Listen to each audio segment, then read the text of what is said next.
ওকে, subjective. তাহলে subject লেখো এখানে। আরে একটু কষ্ট হলে দেখো, সাবজেক্টিভ ভার্ব।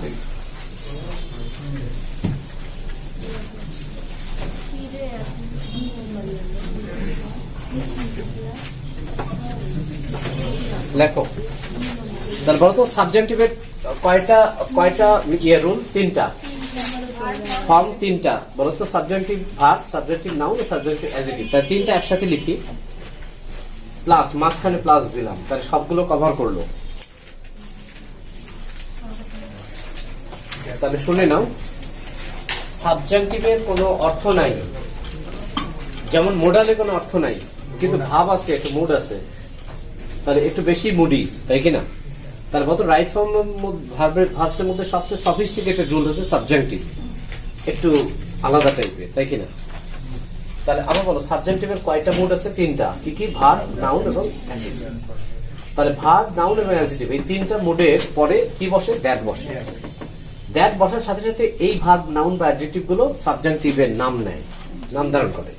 তাহলে সাধারণত আমি একটু মুখে বলে নিই, সাধারণত যে সমস্ত ভার্বের পরে টু প্লাস ভার্ব কি বসছে? ইনফিনিটিভ মুড ফলো করছে। আবার বলো, সাধারণত যে সমস্ত ভার্বের পরে টু প্লাস ভার্ব বা ইনফিনিটিভ হতো, সেই ইনফিনিটিভ টু এর পরিবর্তে যদি সেখানে দ্যাট যুক্ত ক্লজ ব্যবহার করা হয়। আবার বলো তো, দ্যাট এর পরে সবসময় ক্লজ হয় না? দ্যাট এর পরে তো সাবজেক্ট ভার্ব মাস্ট, তাই কিনা? তাহলে যে সমস্ত ভার্ব, নাউন বা অ্যাডজেক্টিভ তিনটা মোডে তোমরা সারা জীবন আপ টু এইচএসসি লেভেল তোমরা টু যোগ ভার্ব ব্যবহার করে আসছো, যে সমস্ত ভার্বের কাছে টু যোগ ভার্ব ব্যবহার করে আসছো, ওই জায়গায় যদি দ্যাট যুক্ত ক্লজ হয় তাহলে সেটার নাম হয় সাবজেক্টিভ। আবার বলি, সাবজেক্টিভের কোনো অর্থ নাই, বাংলা কোনো অর্থ নাই, যেমন মোডাল ভার্বের কোনো অর্থ নাই তেমনি। এখন আবার বলো, কোন যে সমস্ত ভার্বের পরে সবসময় তোমরা কি করে আসছো? To plus verb. সেই টু প্লাস ভার্ব এই মোডটা তোমাদের জানা ছিল, কিন্তু ওর পরে যে দ্যাট যুক্ত ক্লজ হতে পারে সেটা তো জানা ছিল না। তাহলে এটা এখন জানতে হচ্ছে। তাহলে বলতো, যে সমস্ত ভার্ব, নাউন বা অ্যাডজেক্টিভের পরে টু প্লাস ভার্বের পরিবর্তে দ্যাট ব্যবহার করা হয়, দ্যাট যুক্ত ক্লজ ব্যবহার করা হয়, তখনই সেটা কোন রুলে পড়ে? সাবজেক্টিভ। তাহলে সাবজেক্টিভ ভার্বে দ্যাটের পরে একটা সাবজেক্ট বসবে, শিওর। তাহলে সাবজেক্টের পরে একটা মনে মনে যে কোনো একটা মোডাল, আমি একটা শুট ধরলাম, শুটটা আইডিয়ালি ধরলাম, শুট হতে পারে, উইল হতে পারে, উড হতে পারে, যে কোনো মোডালটা একটা সাইলেন্ট রাখো। বলতো, যদি শুট সেভ যে কোনো মোডাল সাইলেন্ট থাকে, মোডালের পরে যে প্রিন্সিপাল ভার্বটা হবে সেটা কোন ফর্ম হয়? Base form. সবাই আমার সাথে একমত যে বলতো শুটের পরে সবসময় প্রিন্সিপাল ভার্বটা কি হবে? Base form. এটা ব্র্যাকেটে লেখো অ্যাক্টিভ, এটা ব্র্যাকেটে লেখো অ্যাক্টিভ। অ্যাক্টিভ বলতো ভার্ব আবার দুই প্রকার হয়, একটা অ্যাক্টিভ ভার্ব, একটা প্যাসিভ ভার্ব, তাই কিনা? ভয়েস দুই রকম, একটা অ্যাক্টিভ ভয়েস, একটা প্যাসিভ ভয়েস। তাহলে এই আমি আবার দেখাই। বলতো, যদি যে সমস্ত ভার্ব, নাউন বা অ্যাডজেক্টিভের পরে তোমরা সাধারণত টু প্লাস ভার্ব ব্যবহারে অভ্যস্ত ছিলা, সেই জায়গায় যদি টু এর পরিবর্তে দ্যাট ক্লজ হয়, দ্যাট ক্লজে যে হতে পারে সেটা তোমরা প্র্যাকটিস করো বা জানতো না, তার দ্যাট বসালে পারে সেটা সাবজেক্টিভের রুল ধারণ করবে। সাবজেক্টিভের মোট কয়টা? তিনটা। কি কি? Verb, noun, adjective. তাহলে যে সমস্ত এই সাবজেক্টিভ ভার্ব থেকে যে নাউন তৈরি হয়, ধরো আমি সাবজেক্টিভ ভার্ব বললাম হচ্ছে প্রপোজ, তাহলে নাউনটা কি হবে? প্রপোজাল। ধরো আমি বললাম রিকমেন্ড, তার নাউনটা কি হবে? রিকমেন্ডেশন। তাহলে এই যে ভার্ব রিকমেন্ড থেকে যে নাউন রিকমেন্ডেশন হলো, এরপরে যদি দ্যাট হয় তাহলে একই নিয়ম প্রযোজ্য। তাহলে বলতো, সাবজেক্টিভ ভার্ব থেকে সাবজেক্টিভ নাউন তৈরি হলো না? ওই নাউনের পরে দ্যাট থাকলে একই নিয়ম প্রযোজ্য। ক্লিয়ার কিনা? আবার যে সমস্ত অ্যাডজেক্টিভের পরে তোমরা টু যোগ ভার্ব ব্যবহার করেছো, সেই অ্যাডজেক্টিভের পরে যদি কি ব্যবহার করা হয়? দ্যাট ব্যবহার করা হয়, তাহলে সাবজেক্টিভের রুল ফলো করবে। দ্যাটের পরে কি থাকবে? সাবজেক্ট। সাবজেক্টের পরে কি থাকবে? সাইলেন্ট, মনে মনে শুড।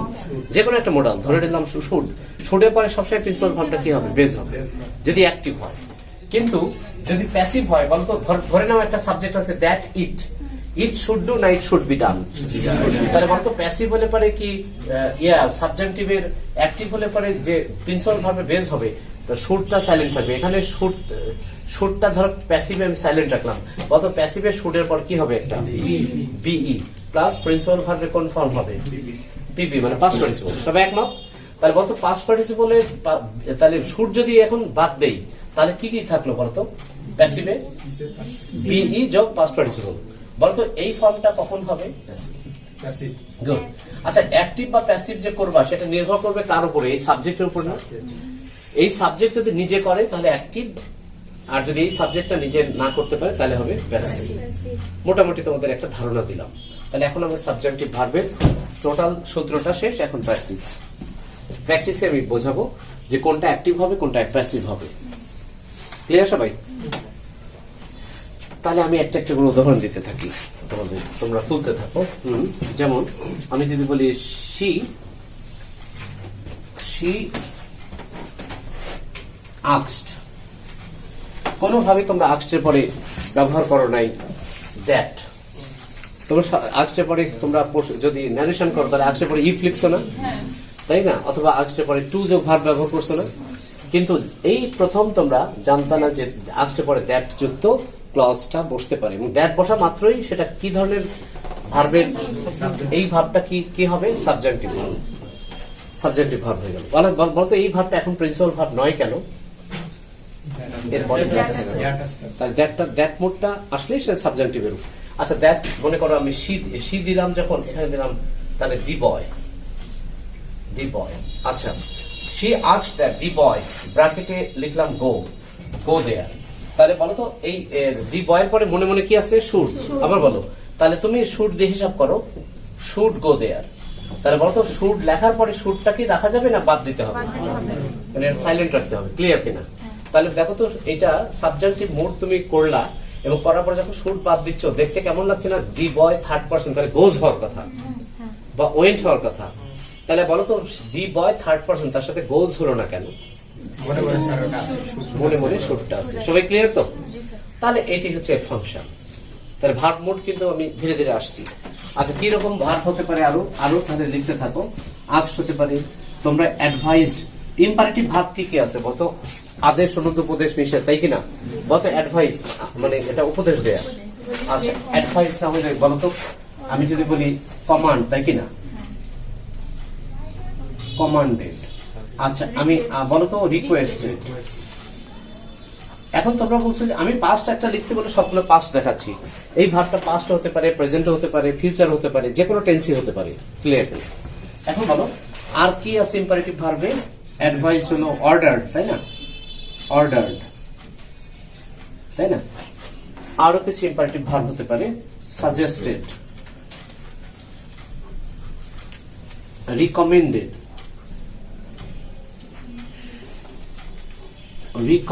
তাই না? আর্জড, URGED, একটা নতুন ভাব দিলাম, আর্জড, আকুতি জানানো। তাহলে তাই না? এগুলো দেখবা যে ব্যালেন্স বা ক্লিপসে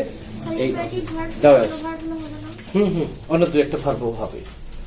তাহলে বলো তো এখানে, তাহলে ক্লিয়ার যে আর্টস পর্যন্ত আমি এখানে কিছু দেখালাম।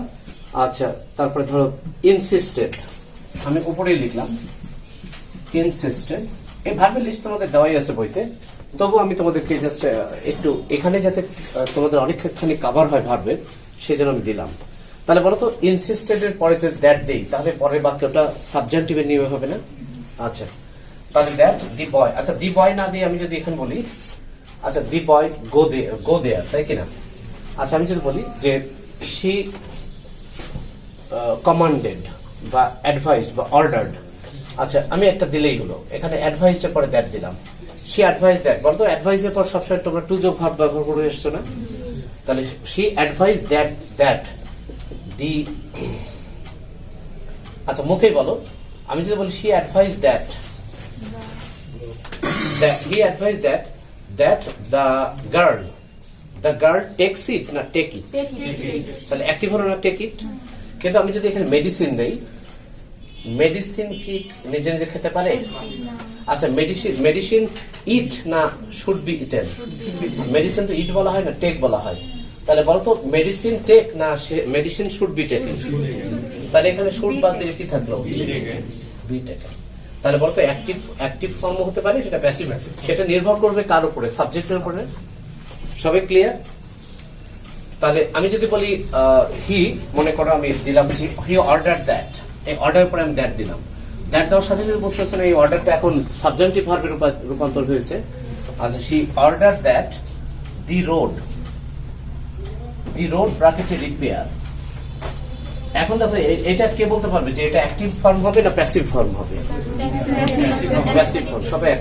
কারণ এখানে সাবজেক্টটা রোড কে নিজে নিজে রিপেয়ার করতে পারে, তাহলে passive form should be repaired না শুধু be repaired? Be repair. Clear সবাই, তাই কিনা? তাহলে বলো তো, আমি যদি এটাকে বলি যে it is the insist, it is the insistence, তাহলে বলো তো এখানে এই ভার্ব থেকে নাউন গঠিত হচ্ছে না? তাহলে সেই নাউনের পরে যদি দ্যাট হয় একই নিয়ম প্রযোজ্য। ক্লিয়ার কিনা? আচ্ছা, আমি ভার্বগুলো এখন কেটে দিয়ে আমি তোমার নাউন মুডটা দেখাই। নাউন মুডটা দেখে দেখো তো, বলো তো ইট ইজ দ্য, তারপরে ইনসিস্ট না ইনসিস্টেন্স? তাহলে it is the insistence that, তাহলে এই ভার্ব থেকে যে নাউন গঠিত হয় তারপরে দ্যাট থাকলে একই নিয়ম প্রযোজ্য। ক্লিয়ার না সবাই? It is the insistence that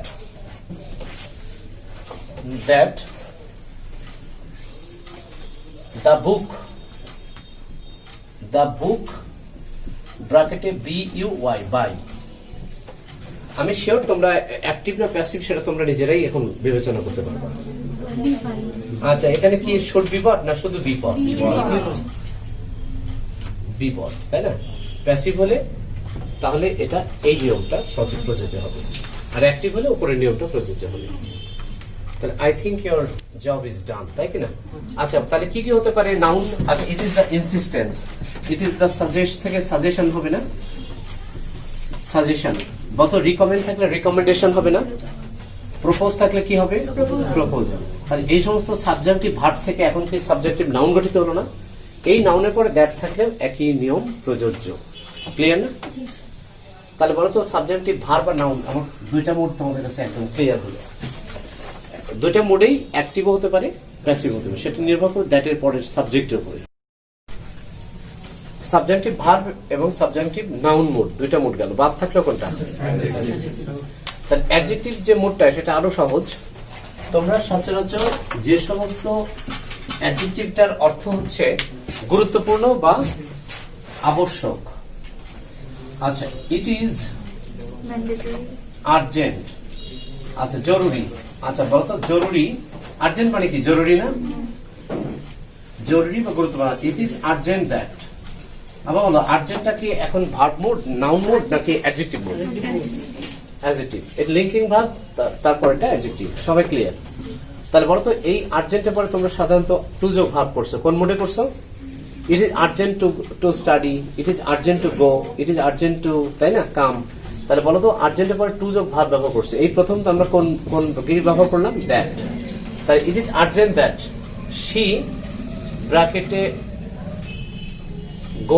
গো নাও। তাহলে বলতো শি গোজ নাও না শি গো নাও? তাহলে শুনতে যেমনই হোক এটাই কারেক্ট। তাহলে রাইট ফর্ম ভার্বসের সবচেয়ে সফিস্টিকেটেড ফর্মুলা হচ্ছে সাবজেক্টিভ। তাহলে I think your job is done, তাই কি না? তাহলে শি শুড গো, তাহলে শুডটা বাদ দিলাম, তাহলে থাকলো কি? গো, গো নাও। তাহলে এটা যদি না জানতা তাহলে মনে করতা যে বইতে বোধহয় প্রিন্ট মিস্টেক আছে, এটা গোজ হবে। হ্যাঁ, আচ্ছা, তাহলে বলতো it is urgent that she go now. আচ্ছা বলতো মূল মেসেজটা হচ্ছে দ্বিতীয়টা, তাহলে শি গো নাও। এখানে এখানে এখানে যদি গো থাকে তাহলে ডাজন্ট শি হবে, ডাজন্ট শি হবে। আচ্ছা দেখো এখানে এর মধ্যে ইট ইজ আর্জেন্ট দ্যাট, আর্জেন্টের ইম্পর্টেন্ট দ্যাট, এরকম অ্যাডজেক্টিভ গুলো তোমরা বের করো তো। ও না, এটা যে বললো যে এটা এটা কি হবে, এটা যদি ইয়া করা হয় সাবজেক্টিভ থেকে ট্যাগ কোয়েশ্চেন করা হয়, এই শুড যেটা সাইলেন্ট আছে সেটা দিয়েই হবে। গুড। তাহলে শুডন্ট শি, শুডন্ট শি। আচ্ছা তাহলে ইম্পর্টেন্ট দ্যাট। আচ্ছা আর্জেন্ট গেল, ইম্পর্টেন্ট গেল, এবার আর কি হতে পারে এরকম? Mandatory, obligatory. গুড।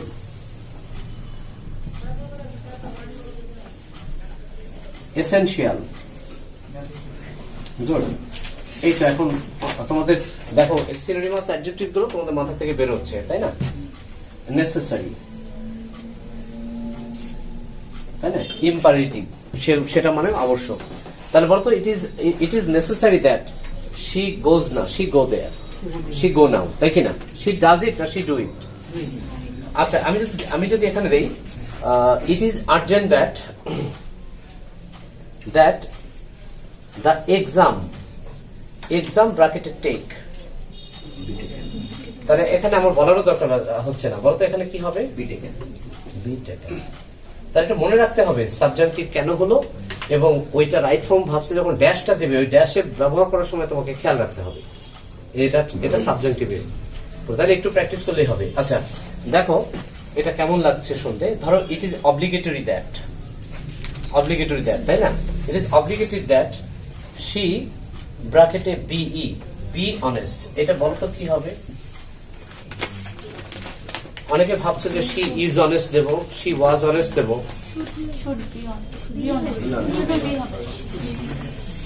তাই না, শুনতে কেমন লাগছে, শি বি অনেস্ট, কিন্তু এটাই ঠিক। তাহলে এরকম মেডিকেল বা ভার্সিটিতে এই সাবজেক্টিভ থেকে রাইট ফর্ম ভার্বস দেয়, সেই ভাবগুলো তোমাদের এই মুডে এইভাবে করতে হয়। এবার এখানে ক্লিপসে দেখবা যে অনেক ইয়ে আছে, তোমার প্র্যাকটিস আছে হচ্ছে যেগুলো ইউজুয়ালি মানে কি বলো পিন পয়েন্ট এর একটা অনেক বড় একটা জায়গা জুড়ে এই সাবজেক্টিভের ব্যবহারটা আছে। ক্লিয়ার তো? আবার বলো সাবজেক্টিভের মোট কয়টা, কি কি সাবজেক্টিভ, ভার্ব, নাউন এবং অ্যাডজেক্টিভ। আচ্ছা এই ভার্ব, নাউন বা অ্যাডজেক্টিভের পর সচরাচর আমরা কোন ফর্মে ব্যবহার করছি, to plus verb, infinitive mode. কিন্তু যখনই দ্যাট মোড আসবে তখনই সেগুলো সাবজেক্টিভের এই নিয়ম ধারণ করবে। ক্লিয়ার তো? তাহলে আমার মনে হয় সাবজেক্টিভটা একদম ক্লিয়ার। ঠিক আছে। আচ্ছা ইন কেস দ্যাট থাকবে না, দ্যাট যদি না থাকে তাহলে কোন মোডে আসতে হবে, তাহলে দুইটাই অল্টারনেটিভ জানতে হবে। যদি দ্যাট না থাকে তুমি কি জোর করে সেটাকে সাবজেক্টিভে নিতে পারবা, দ্যাট না থাকলে to plus verb. Thank you.